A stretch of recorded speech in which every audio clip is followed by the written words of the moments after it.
This is a rather incredible Shabbat. As some of you might know, we use for our readings on Shabbat for our lexicon.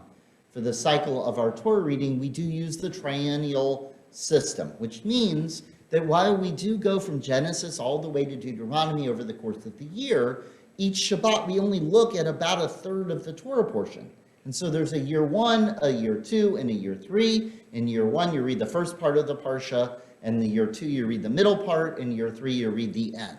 And so over the course of the 3 years, you would read the whole Torah.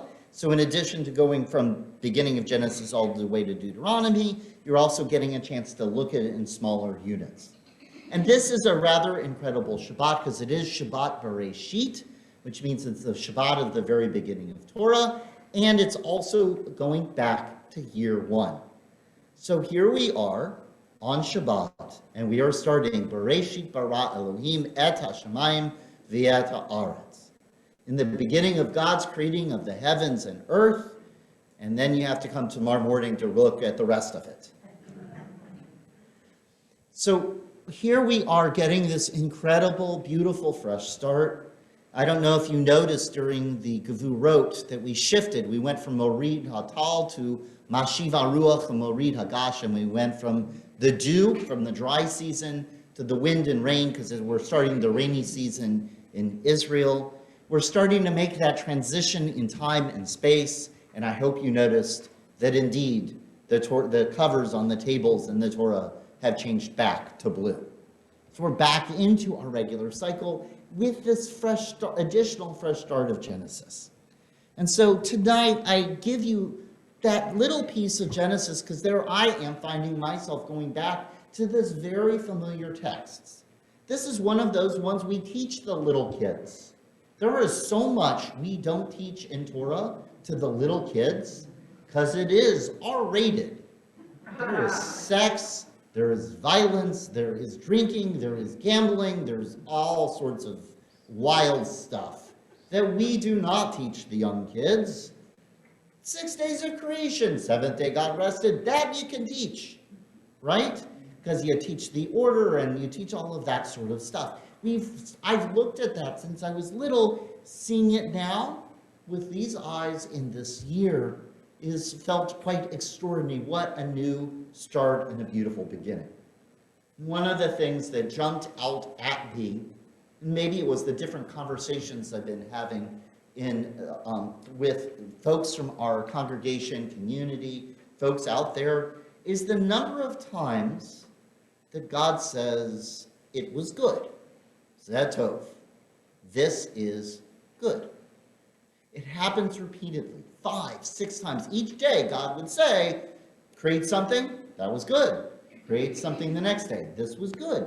5 or 6 times, and then finally, you get to the very end, sof, and I feel like I should break out in song. This is very good. This is very good. Man, woman, and child, and people, all are good. Sorry, it's a child song of my childhood. And so God says this is very good. But I want you to think for just a moment, because I'm coming up, and it, of course, the more answers you get, the more you can be sure it's a good Jewish text. Who is God? And why is God saying it's good? I've been thinking about that. When are humans created?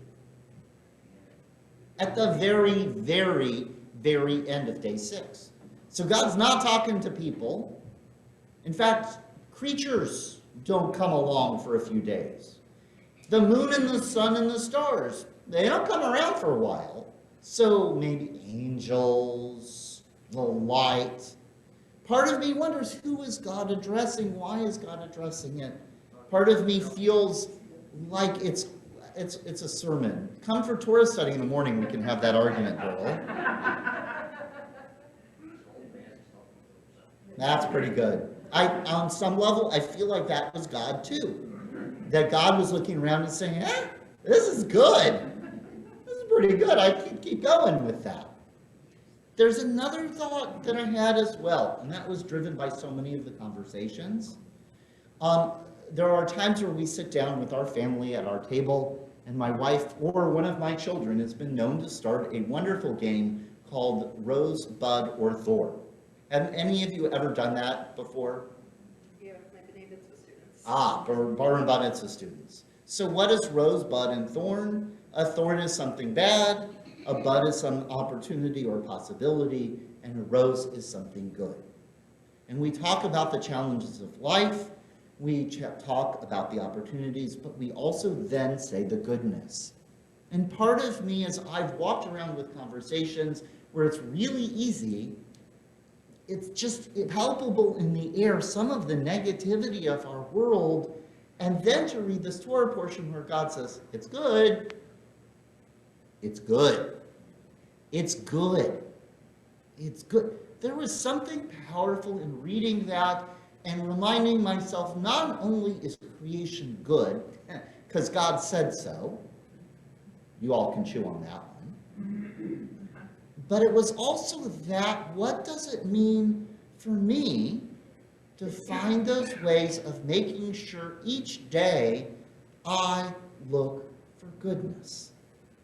If I am supposed to be made in the divine image, which we read in this Torah portion, how do I, if God stops in our text to say this is good, how am I making sure in the midst of my busyness, in the midst of my running around, in the midst of the kvetch, in the midst of the worry, in the midst of the whatever, just to stop and say, this is good. To look for something good, to call something good, to bring forth something good. It was so beautiful for me to think about in the midst, as we're trying to go through all of the order and chaos that's out there, can we be the ones that find the good and make the good and see the good to lift up the good? That's part and parcel of Bereshit. And then there's another side as well. And this is partly, I invite you to join me tomorrow morning at 9:30. You can come in person or you can come on Zoom. Or I'm going to challenge you also. We're at Bereshit Bara Elohim. You're at the very beginning. And the rabbis do something very interesting. As much as God is saying, this is good, this is good, this is very good, the rabbis, as they're going through these days of creation, they find the tiniest little fragments. In the very end of the first day, it says Yom Echad, not Yom Rishon. It says day one. The rabbis say, why does it say this? When it gets to the sixth day, it doesn't say a sixth day. It's because it says a second day, a third day. It says Hashishi, the sixth day. And they're like, wait, did you see it changed? If it changed, what does that mean? It means something. The rabbis do this in so many different ways. Why does it say good? And then why does it, when humans are created, it doesn't say anything? Oy. And then later, when it gets to all creation, why is it changed to very good? The rabbis keep finding the little tiniest pieces to ask questions, to think about what is this text teaching us about how we as humans move through this world, how we sense that space between heaven and earth. As we are working through it, there's come tomorrow morning. There's a phrase in there where they're talking about the ways that things are matched up, and it ends up into this commentary on Osei Shalom, on how God brings shalom from the heavens and the earth. It's really an extraordinary little piece of midrash.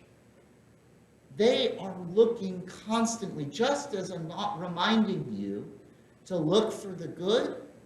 The rabbis are saying this text, this beautiful, incredible text, has been given to us not just to read, not just to think about, but to gather family and friends and really discuss and debate and pull apart and weave together to look and to study. It's a way of thinking about the world and looking at the world, and a drive to do it in community, to learn with each other and to learn from each other.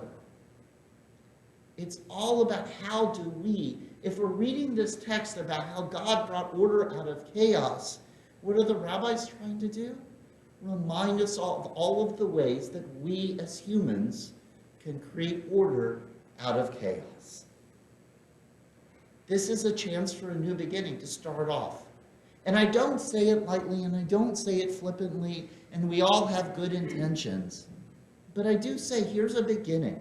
Whether you come tomorrow morning at 9:30, whether you watch on Zoom, whether you go find a Torah study podcast or a website or an email list, there are infinite numbers of ways. Did you know that almost every week Burl and I work together and he puts the Torah portion verses on the website and commentaries that I find that I pick out. And so if you wanted to do that few minutes of study while you're eating lunch or breakfast or before you play the Wordle at night, to pull up the Torah and just read a little bit of commentary. Part of this Torah portion is a challenge to us to be like God and to bring goodness into the world. And part of this Torah portion is that challenge to be like the rabbis, to take the time to look at the text and study the text and engage with the text, and not just the story and not just the words, but bring it to life by sharing and talking about it with the people around us. There is a statement that God doesn't say good with humans. And the rabbis ask why, and the rabbis say the answer is because we humans, God created us with work to do. We have the opportunity to go a little bit farther, to lift ourselves up, to bring order and find meaning in this world. Let us find goodness. Let us study these beautiful stories to find order. Let us, as Bereshit bara Elohim, as God created the heavens and the earth, as we move forward from this Shabbat, let us use these tools that are in our hearts and in our hands to bring shalom. Amen? Amen. Shabbat shalom.